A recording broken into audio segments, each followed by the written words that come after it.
welcome to the last session of Unit 4. This is Session 6, titled Barriers Associated with the Use of Media in the Teaching and Learning of Science in the Classroom. In this session, you will take a general look at barriers that hinder the employment of media in the teaching and learning of science in the classroom. I am your course facilitator, Nihan Goni, and this is ESC 335, Development of Science Teaching Materials. Technologies are being increasingly adopted in classrooms to aid learning and also to make it easy to chart students' progress.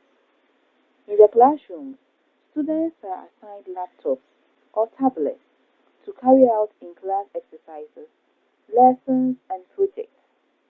Education technology also involves programs that can be accessed through the internet that teachers use to share homework, assignments, tests, and other materials with their students. The use of education technology has been growing in recent years, though majority of our science classrooms are still with these outdated technologies. This brings us to our session objectives. By the end of this session, we should be able to explain some of the barriers that hinder the deployment of media in the teaching and learning of science in our classrooms, and state at least 5 ways these barriers could be surmounted in order to use media in the teaching and learning of science. Technology has been integrated in almost all aspects of our lives today. In our health, and education, in the mining sector, in the transport system, technology plays diverse roles in all these aspects.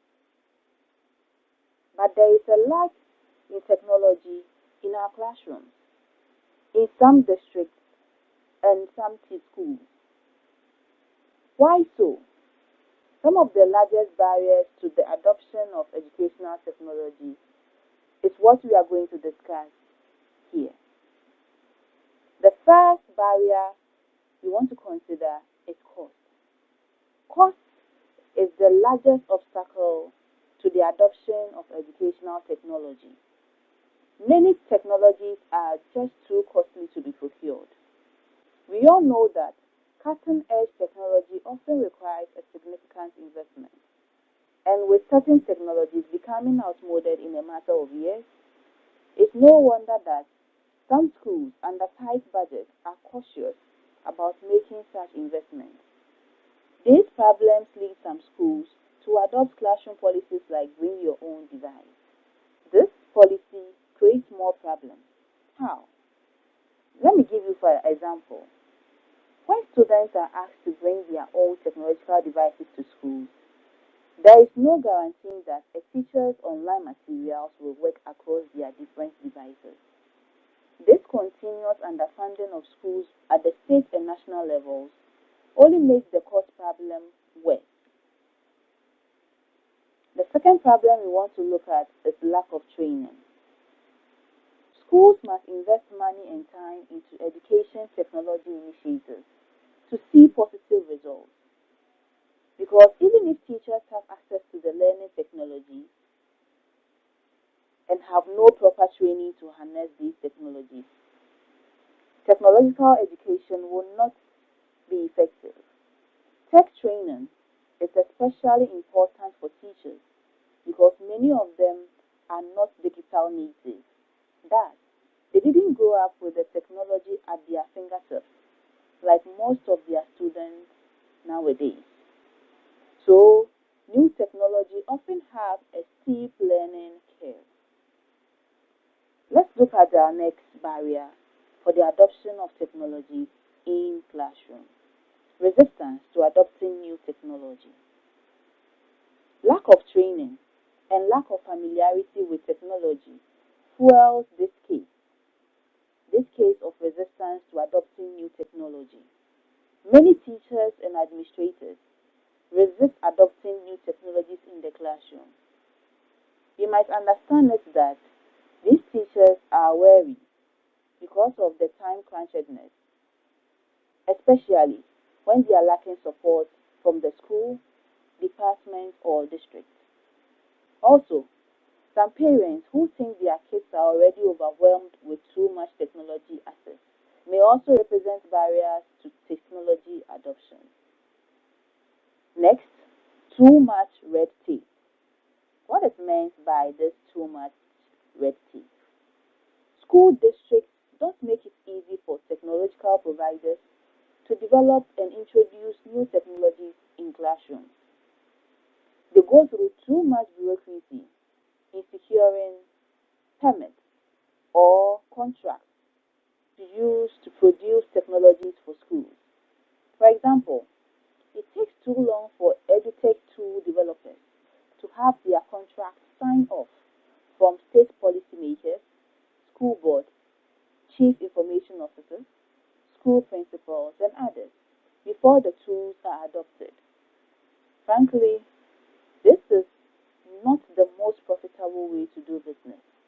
So many technology companies focus their efforts in other sectors away from education. Even if districts widen their budgets for education technology, they will still encounter a barrier of adoption, which brings us to our next point of insufficient infrastructure. Many school districts lack the network infrastructure needed to support education technology. Perhaps the largest issue is lack of internet access. And the next point is sustainability. The outcome of any educational technology project in a country like ours must have at least two aspects. First, how does the technology or instructional method improve learning? And second, how will the technology or method be sustained once initial funding has ended? And these are the most remains unattended to. Hence, the issue of sustainability. After securing these equipment, how do we sustain them? Our Ghanaian culture do not have much plans for the sustenance of these technologies, which is a great barrier for adopting technologies in our classrooms. As teachers, we may not be comfortable with using certain technologies, and in some instances, a lack of technical know-how and difficulties in leveraging technology whilst delivering a lesson can lead to resistance to adopt the product. This is especially the case when classroom sizes are large and students have mixed abilities, and where teachers are not given appropriate training and development. To overcome these challenges, consider the following. 1. Clearly articulate the benefits of your EduTech product in relation to the challenges that have been discussed, such as time efficiencies and automation of tasks. Express the benefits of this product and join them with the challenges the teacher has. You will find some benefits, some good side about the EduTech that will help to minimize the challenges, like helping you to efficiently handle time and also carrying out automatic tasks. 2. Provide end-to-end adoption programs that help teachers to realize the benefits of utilizing technology in the classroom. This provides teachers with professional learning opportunities and can increase brand preference. And then, use case studies of how educational technology can enhance teaching and learning. This could be done by using relevant quantitative and qualitative evidences to support your case. Do a lot of research and come out with relevant information to help encourage other teachers to use EduTech in their teaching. Students can become distracted if technology is not effectively utilized in the classroom and home. Studies have shown that heavy investment in technology does not necessarily lead to improvement in students' performance. But however, underutilization of it can lead to distractions. That is why every EdTech product should have a clear purpose, stated measures of success and mechanisms for its evaluation. To overcome these challenges, let's consider the following. 1. Creating clear guidance on how the technology should be used in the classroom and at home. Provide a step-by-step guideline for your students to help in the utilization of the technology. 2. Ensure the product is developed in line with an understanding of the challenges of students' learning and the curriculum. 3. Provide clarity on the purpose of the product. Let the aims be clear. The goals of the product be known by your students. 4. Acquire parental buy-in, especially for products aimed at younger students. Let us test ourselves on these questions. State at least 4 common challenges associated with the adoption of technologies in teaching science. With 3 reasons, explain how the challenges you have enumerated could be overcome with regard to the teaching and learning of science. We have come to the end of this session. This session was the last session for Unit 4.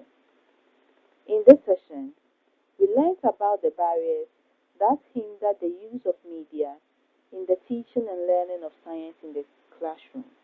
We came across cost, sustainability, and lack of training as some of the reasons that hinder the use of media. And we also looked at some ways to overcome these challenges. Thank you, and see you in our next unit.